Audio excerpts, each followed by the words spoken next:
Muy buenos días, estudiantes de tercero medio electivo del Colegio Los Leones.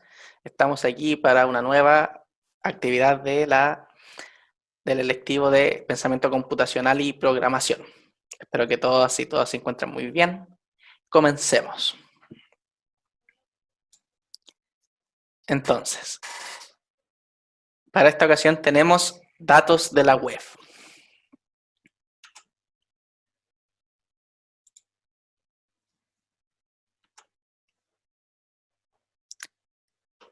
Lo primero, ¿qué es un dato?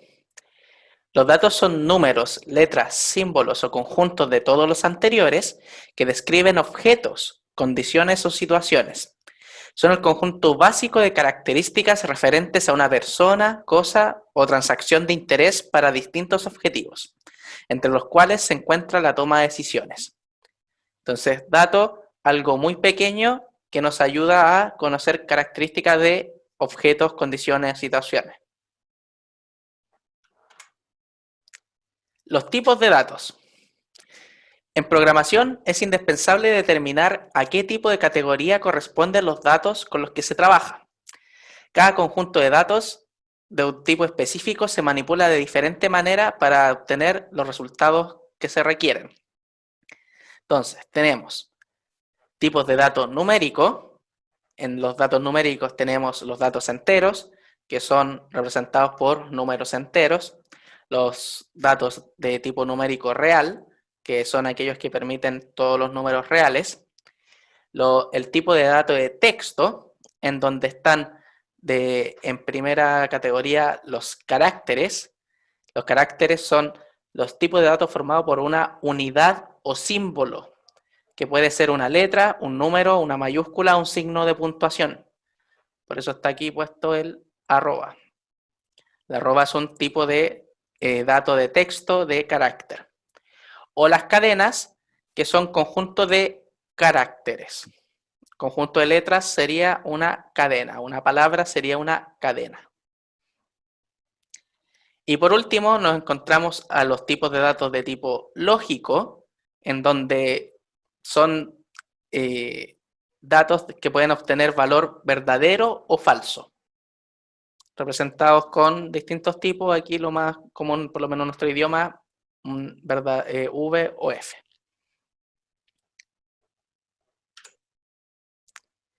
Ejemplos de datos. Tenemos aquí datos cualitativos, por ejemplo, nombre, ocupación, domicilio, género. Ahí está el ejemplo, ¿cierto? O datos cuantitativos. De una misma persona estamos teniendo todo este tipo de datos. Edad, altura, número de hijos, años en el cargo. Entonces, estos son datos de tipo numérico y estos son datos de tipo de texto. Ahora, no confundir dato con información. ¿Por qué? Los datos son la unidad mínima, mínima semántica. Se pueden ver como un conjunto discreto de valores que no dicen nada sobre el porqué de las cosas y no son orientativos para la acción. Los datos corresponden con elementos primarios de información, que por sí solos son irrelevantes. Vamos acá. Aquí el dato es 59. 59, 1,56, 4 y 8. ¿Nos sirve de algo saber eso? ¿Nos sirve de algo saber? Tenemos datos de esta persona que se llama Jazmín. Y los datos son 59, 1,56, 4 y 8. ¿Esos datos nos sirven de algo? No es cierto. Y de hecho el mismo nombre, Jazmín, ¿nos sirve de algo saber que se llama Jazmín? ¿Nos sirve de algo saber Avenida Conquistadores? ¿Será su domicilio? ¿Será donde trabaja? Entonces, los datos por sí solos no son información. Es la unidad mínima que podemos construir algo, pero no son información por sí sola. Para convertirse en información tiene que pasar por este proceso. Los datos entran a un procesamiento. Luego de este procesamiento tienen una salida y después de esa salida uno obtiene la información. Pero entonces, ¿qué es la información? La información es un conjunto organizado de datos procesados que tienen un significado para uno o más sujetos que extraen de él un conocimiento. Entonces, la información es un conjunto de datos que alguien puede extraer conocimiento. Ya no son solo datos 8, 5, jazmín, sino de que obtengo información de esos datos. ¿Cómo se convierten los datos en información? Siguiendo este proceso, necesitamos tener todas estas cosas para convertir los datos en información. Partiendo por la contextualización. Se sabe en qué contexto y para qué propósito se generaron los datos. ¿Ya? Sabemos por qué estamos teniendo estos datos. Sabemos para qué estamos viendo los datos de esta persona. Categorizando, que es lo que salía en un principio. En el ejemplo que tenemos acá, estas son categorías, ¿cierto? El nombre es una categoría. La edad es una categoría. Ahí sabemos que 59 es edad porque pertenece a esa categoría que nosotros conocemos y entendemos. Entonces, se conocen las unidades de medida que ayudan a interpretarlos. Sabemos que en edad, la edad se lee en números, ¿cierto? En números enteros. Sabemos de que el nombre tiene cierto sentido. Sabemos que la dirección solo permite nombres de calles, etcétera, etcétera. Después tenemos calcular. Los datos se pueden procesar matemáticamente cuando son cuantitativos o estadísticamente. Entonces, si tenemos un conjunto de datos, para que se pase información, es necesario muchas veces calcularlo, sacar algún tipo de promedio, algún tipo de herramienta estadística. Corrigiendo, eliminando errores e inconsistencias de los datos. Muchas veces los datos traen errores porque quien tomó los datos cometió errores, quien ingresó los datos cometió errores, o en cualquier proceso o parte del proceso puede haber errores. Entonces uno compara los datos y si está viendo edades y ve edades 7, 7, 14, 20, 50, 7, 7, 8, 200, claramente 200 no puede ser una edad de una persona. Así que es necesario corregir los errores. Y ahí ya pasamos por el contexto que estamos viendo, sabemos que estamos viendo edades y categoría. Y por último, condensando los datos. Muchas veces se tienen un conjunto muy grande de datos y solamente es necesario tomar ciertas partes de los datos para obtener información. Así que para transformar los datos en información hay que pasar por todas estas situaciones. Ahora, algo interesante. Información en el mundo de la informática. Para la informática, que si alguien no sabía, se comprende como la ciencia del manejo de la información. Alguien, no sé, creo que no, usualmente no se conoce eso de que todos saben lo que es informática, así, computador y cosas por el estilo, pero ¿qué es la informática en sí? La ciencia del manejo de la información. Muy interesante saber eso. Entonces, el concepto de información en informática se comprende como un conocimiento explícito, acumulado por seres vivos o sistemas expertos al interactuar con su entorno. Tiene el valor de poder almacenarse, organizarse y recuperarse. Eso quiere decir que la información se puede almacenar, guardar en un lado, puede organizarse, la información la puedo organizar en distintas partes y puedo recuperar. ¿A qué se refiere recuperar? Que una vez que almaceno la información, puede tenerla de vuelta. Para eso, a fin de cuentas, son los computadores. Los computadores almacenan información, organizan información y uno puede recuperar la información en distintos tipos, en distintas interpretaciones.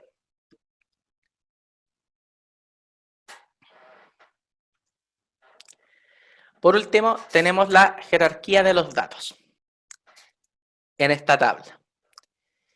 El mínimo dato que puede ingresar en un computador, sabemos que los computadores funcionan con corriente eléctrica, ¿cierto? Y lo he dicho bastantes veces ya, es el 0 o el 1 que representa si hay corriente o no hay corriente. Esto se llama un bit. Lo representa un 0 o un 1. Entonces lo mínimo es un bit. Luego viene un carácter, que es un carácter especial, puede ser un carácter especial, un número, una letra. Entonces, tenemos un número, una letra o algún carácter especial. ¿Cómo se representa eso? Con un conjunto de bits, con un conjunto de unos y ceros en binario. Este código binario aquí representa un número o una letra, o un carácter especial. Puede ser la letra A. Luego, cuando tenemos un conjunto de caracteres, tenemos un campo. Ejemplo, García, o cualquier palabra ya, es un campo, que ya tiene mucho más datos que un carácter y mucho más datos y te contiene muchos bits, ¿cierto? Luego tenemos un registro, que es un conjunto de campos. Entonces tenemos como ejemplo José García 17 San Martín. Todos estos son campos, ¿cierto? ¿Por qué? Porque son conjuntos de caracteres. Este es un conjunto de caracteres, un conjunto de caracteres, todos son conjuntos de caracteres. Como son todos conjuntos de caracteres, son todos campos. Y esto hace un registro, un conjunto de campos.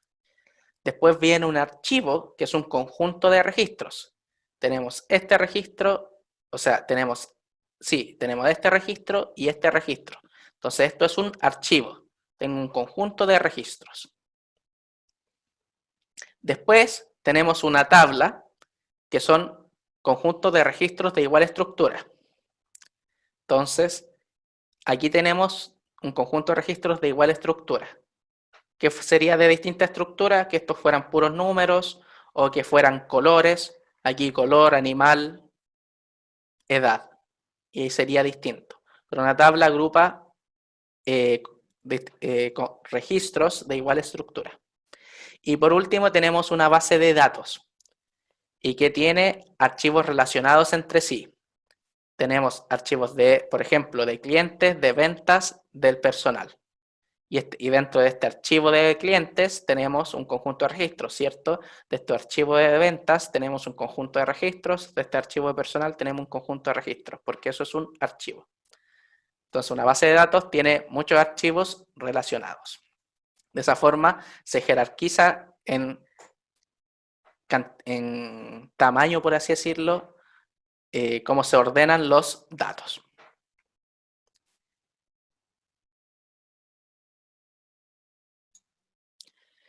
Bueno, después de esta exposición de qué son los datos, más o menos, vamos a ver una aplicación en la vida real. ¿Y qué más real que nuestro país, cierto? Vamos a ver datos de nuestro país. Para eso vamos a ingresar a la página datachile.io.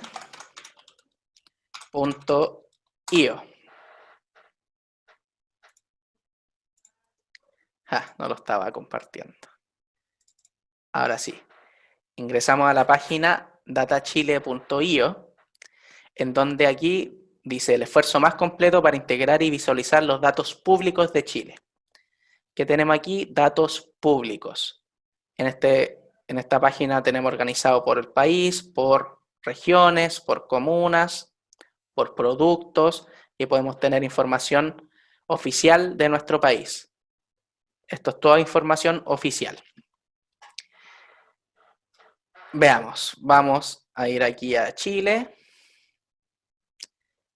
cargando 140 series de datos. La página es un poco pesada y dependiendo del internet y del navegador, cuesta un poco que cargue. Entonces, ¿qué tenemos aquí? Ingresar a Chile, presidente Sebastián Piñera, población 17.574.003 habitantes y un ingreso medio de 321.303 pesos. Informaciones generales de nuestro país. Y después tenemos información de economía, educación, vivienda, demografía, salud, cívica. Entonces, esta página es bastante interesante para encontrar datos de nuestro país. Lo que vamos a ver aquí es lo siguiente.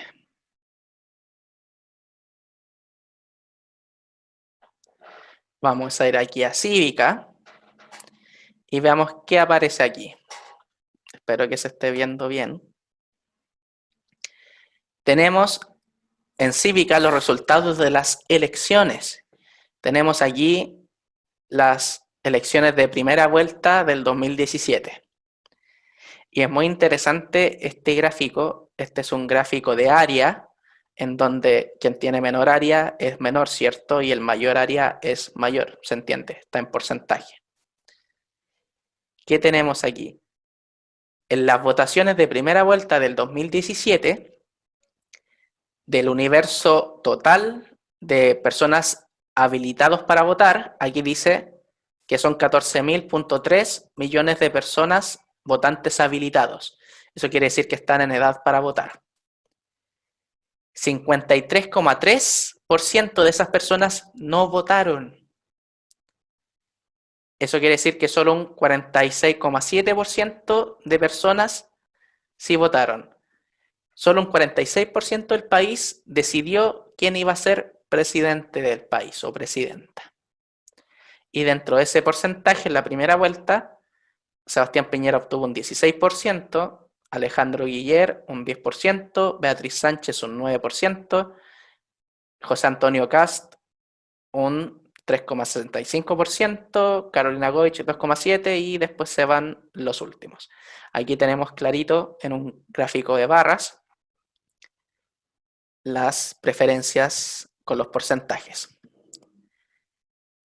Entonces, ¿qué tenemos aquí? Tenemos datos de Chile, en este momento estamos viendo los datos cívicos. Y quería mostrarles esto. En las elecciones pasadas, un 53,3% de electores no votaron. Y si nos vamos a aquí, segunda vuelta, en segunda vuelta solo eran dos los candidatos, ¿cierto? Sebastián Piñera y Alejandro Guiller. 51% no votó. Eso quiere decir que el presidente electo, Sebastián Piñera, fue electo ni siquiera por la mitad del país, fue por un cuarto del país. Yo creo que da para pensar la baja participación que tiene nuestro país en los procesos electorales. Aquí podemos ver también en el Congreso y para alcaldes. Esto es todo a nivel nacional. También está el apartado por regiones si usted se quiere ver qué sucede en la región de Valparaíso, por ejemplo.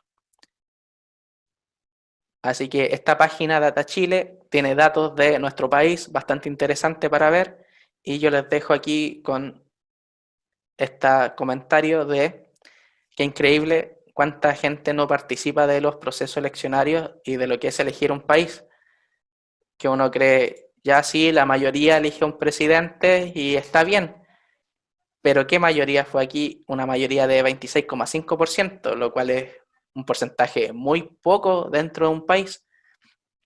Si son 14,3 millones de votantes habilitados, eligieron solo 3 millones, 3,5 millones de APP eligieron al presidente. Que sea quien sea, eso no importa, eso podemos tener, se puede tener distintas posiciones al respecto, ¿cierto? Pero lo que sí podemos pensar todas y todos es que el porcentaje fue muy bajo el que eligió al presidente y el porcentaje que no votó fue muy alto. Aquí clarito dice, al poner el cursor encima, 7.296.948 de personas no votaron. Y Sebastián fue elegido presidente con 3.788.302 votos versus los 7 millones de personas que no votaron. Bueno, esta es la página Data Chile, bastante interesante para que puedan comentarla, compartirla. Y la actividad de esta ocasión tiene que ver con las votaciones para presidente del 2017, pero las vamos a ver en otra página. Vamos a ingresar a CERVEL.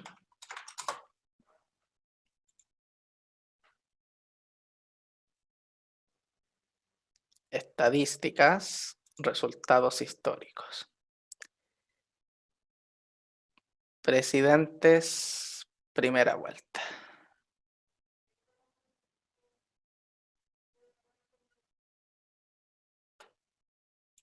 En Chile. Aquí en la página del CERVEL también tenemos datos respecto a los procesos electorales de nuestro país. Y con esta página es donde vamos a trabajar la actividad que deben ver, o dependiendo si lo están viendo, la ven impresa o la ven en el Classroom. Eso sería entonces el video de esta ocasión. Espero que nos veamos muy pronto. Hasta luego.